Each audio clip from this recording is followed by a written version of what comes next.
Friends, welcome back. This is a special briefing on Prime Minister's visit to Thailand for ASEAN-related summits. This is from 2nd to 4th November. I have with me Secretary East, Srimati Vijay Thakur Singh. She is joined by Joint Secretary Bangladesh, Maldives, and also Indo-Pacific, Vikram Doraiswamy, and Manish, who is Joint Secretary South.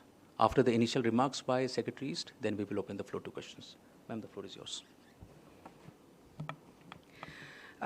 Good afternoon. Prime Minister will be visiting Bangkok from 2nd to 4th November at the invitation of the Prime Minister of Thailand, His Excellency Prayut Chan-o-chan, and his visit is for the 16th ASEAN-India Summit, 14th East Asia Summit, the 3rd RCEP Summit, and related events. The ASEAN-related summits are an integral part of our diplomatic calendar. This will be Prime Minister Modi's 7th ASEAN-India Summit and 6th East Asia Summit. Last year, you would recall that in January, India had hosted the 25th anniversary commemorative summit of Indo-ASEAN, and in which all the 10 ASEAN leaders had participated. Then the Delhi Declaration was adopted, wherein it was agreed to further strengthen and deepen the ASEAN-India strategic partnership. Thereafter, in November last year, Prime Minister had in Singapore held, along with the ASEAN leaders, an informal India-ASEAN summit. So we had 2 engagements with the ASEAN last year. Let me run you through the program in Bangkok. Prime Minister will arrive in Bangkok on 2nd November evening, and his first engagement will be to address the Indian community at the National Indo Stadium in Bangkok. The Indian community in Thailand is about 250,000, and at the Indian community meeting, the Prime Minister would be releasing a commemorative coin marking the 550th birth anniversary of Guru Nanak Dev Ji, and he would also be releasing a Thai translation of the Thirukkural, which is the great Tamil classic. On 3rd November, Prime Minister will participate in a business event. It is also the Golden Jubilee of the Aditya Birla Group in Thailand this year. Many of our reputed companies, Indian companies, have investments in Thailand, and Aditya Birla also has investments there, including in sectors like textile fabrics, chemicals, etc. Then on the second engagement of the Prime Minister would be to join in this ASEAN-India Summit, which he will co-chair with the Prime Minister of Thailand. The meeting will take stock of the progress made in the ASEAN-India relationship. Several initiatives of India are under implementation.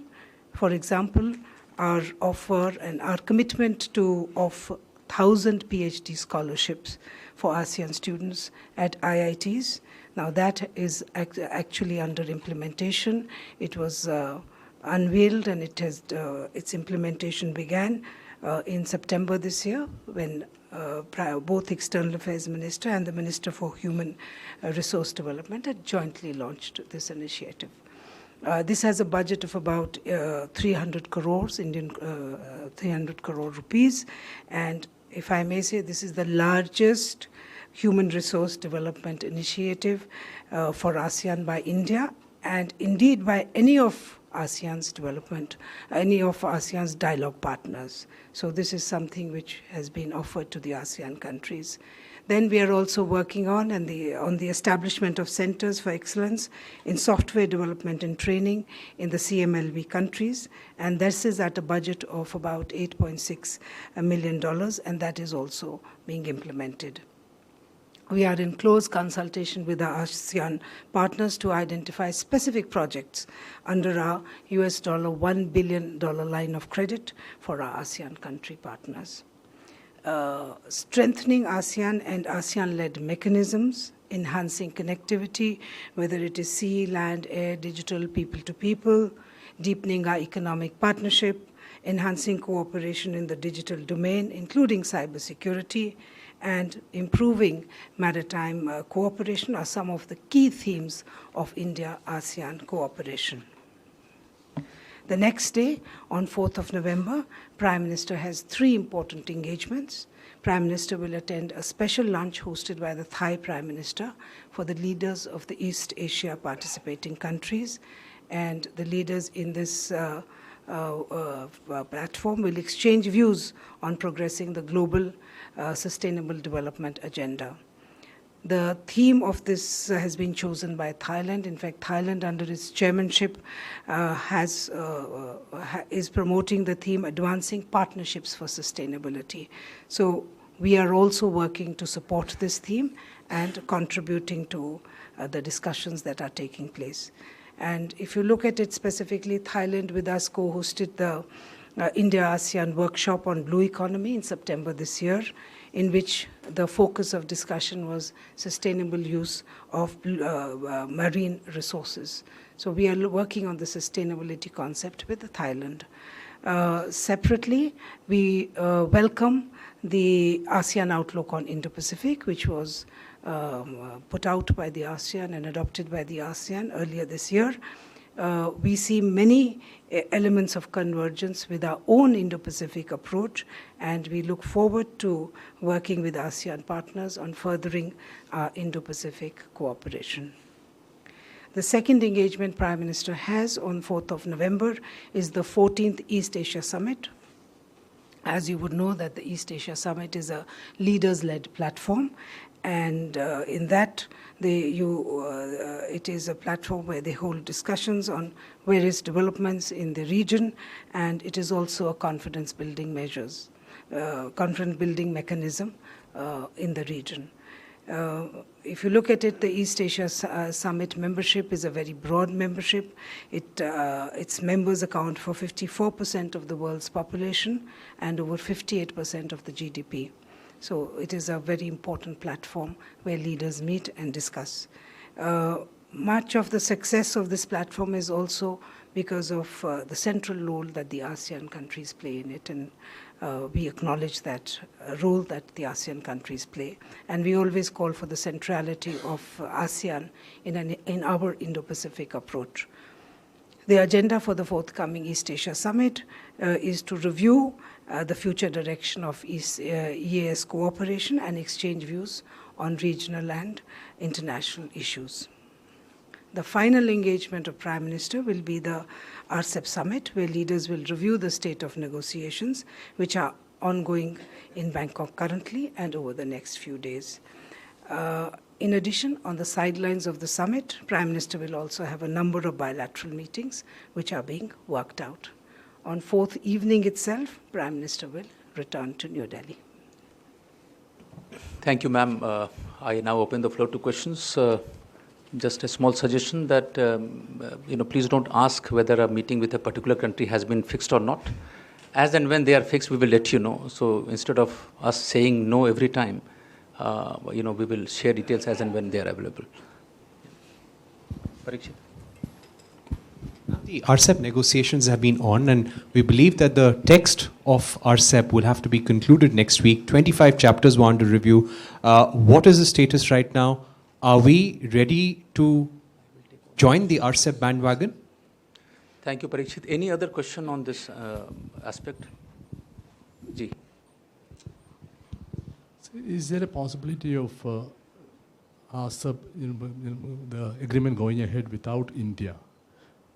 Thank you.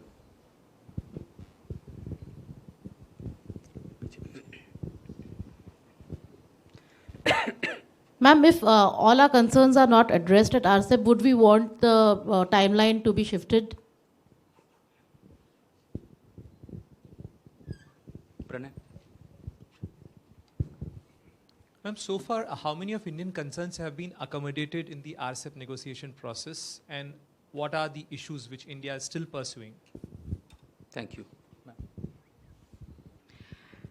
See, the RCEP negotiations have been going on for many years now, and India has participated constructively in these negotiations. We believe that RCEP represents a significant economic and trade opportunity for all partners. There are obviously some critical issues still outstanding, and efforts are being made to resolve them to provide a fair and a transparent trading environment. These issues are extremely important for our economy and the livelihood of our people. It is therefore imperative that these issues are resolved satisfactorily.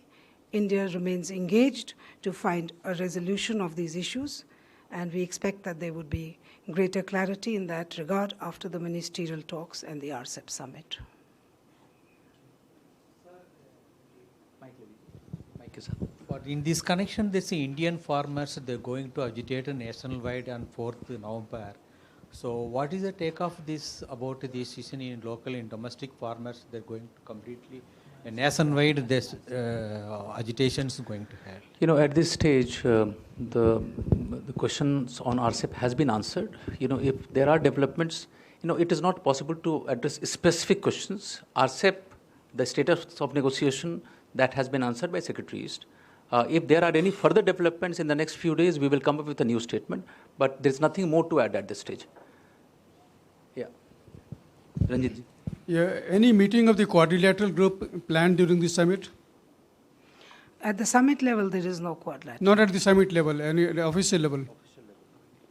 Yes, official level there will be a meeting. Yeah, of course. You said there are certain outstanding issues which are imperative to be addressed. They are very important for our economy. Which would be some of those important issues? See, I don't want to get into that. As I mentioned to you, that the negotiations are going on at the moment and at this stage. So we would wait for the outcome of the negotiations. But as I mentioned to you, there are some critical issues which are still outstanding, and it is important to resolve them to provide a very fair and transparent trading environment.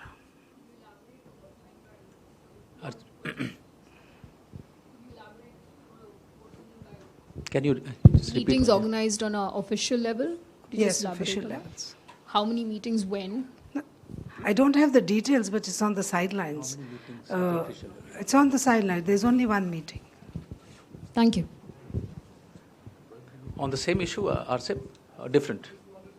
Either. See, not only the negotiations, do you think RCEP can happen without India? How can I speculate? The negotiations are going on.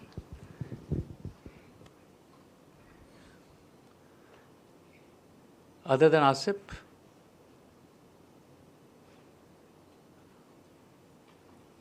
I don't see any other hand. Ma'am, thank you very much. Vikram, Manish, thank you all for joining.